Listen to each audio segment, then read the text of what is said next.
Not every game that flops deserves to be forgotten.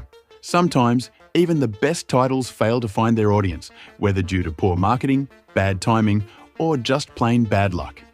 In this video, we're diving into 10 video game flops that were actually good games. The underrated gems that didn't get the love they deserved. From overlooked masterpieces to misunderstood experiments, these games may have bombed commercially, but are absolutely worth your time. Let's get started. So, the 10th video game flop that was actually good is Duke Nukem Forever. At its peak, Duke Nukem was one of gaming's most iconic series, standing alongside classics like Doom. However, by modern standards, it feels outdated, with some of its dialogue and humor aging poorly. Duke Nukem Forever became infamous for its 14-year development cycle, starting in 1997 and finally releasing in 2011, the same year as Skyrim and Portal 2. Unfortunately, it felt stuck in the past, with clunky graphics, slow gameplay, and outdated mechanics.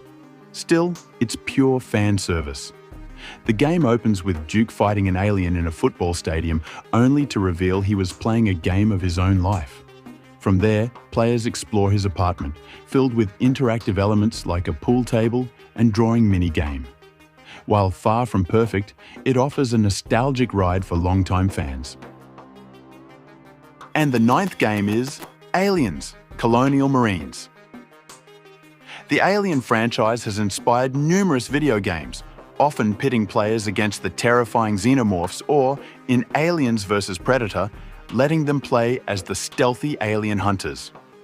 The series has seen both hits and misses. Alien Isolation is a near-perfect horror game that captures the tension of the original films, while Aliens Colonial Marines took a more action-heavy approach, focusing on large-scale battles with xeno-hordes. However, it received mixed reviews, scoring between 2 and 5 out of 10. Critics slammed its clunky enemy AI, bland story, repetitive missions, and lackluster voice acting. While it fell short of expectations, battling alongside the iconic Colonial Marines can still be fun, making it worth a second look despite its flaws. And the 8th game is Fallout 76. The Fallout series helped shape the RPG genre with its engaging combat, quirky missions, and memorable characters like the Mechanist, Three Dog, and Elder Maxon. Fallout 76 aimed to deliver a long-awaited multiplayer experience but lacked one key element: people. At launch, the game had no NPCs, with quests delivered through holotapes, robots, and scattered notes, making the world feel lifeless. The absence of factions like the Brotherhood of Steel added to the disappointment, leading to a rocky reception.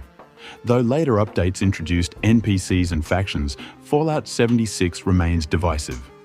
Still, it offers a laid-back, post-apocalyptic sandbox for fans who enjoy exploration without heavy storytelling. And on number 7, we have Rule of Rose. Being banned in the UK and other countries could have made Rule of Rose a notorious hit, but instead, it stifled the game's sales, turning it into a commercial flop. Set in 1930s England, the game follows 19-year-old Jennifer as she becomes trapped in a twisted world ruled by the Red Crayon Aristocrats, a group of cruel children. The gameplay focuses on exploration, puzzle solving, and melee combat, with Jennifer facing eerie creatures called imps. Though mostly linear, the game rewards exploration with extra lore and upgrades. Now free from its past controversy, Rule of Rose stands as a hauntingly unique horror experience worth revisiting. And on number 6 we have Psychonauts. Double Fine Productions is known for creating imaginative worlds with distinct art styles and lovable characters. Their debut game, Psychonauts, struggled financially at launch but slowly gained a devoted following. Its growing legacy eventually led to the release of a highly praised sequel nearly 2 decades later, securing the studio's future.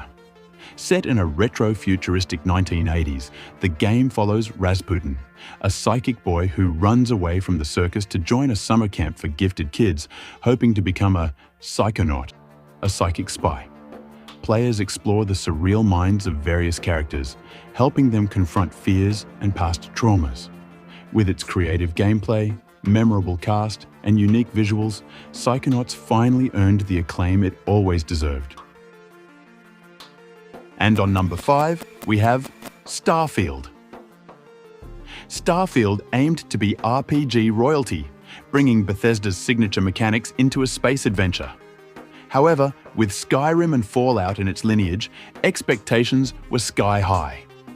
While the game offers hundreds of planets, many feel empty, with little more than abandoned outposts and caves.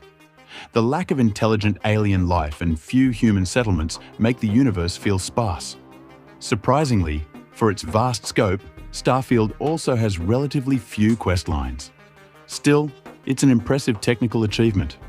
The deep shipbuilding system, creative customization, and satisfying combat, especially against the terrifying terramorphs, make it a rewarding experience despite its shortcomings. And the fourth video game flop that was actually good is Grim Fandango. Grim Fandango is a beloved classic, praised for its soundtrack, art style, and point-and-click gameplay.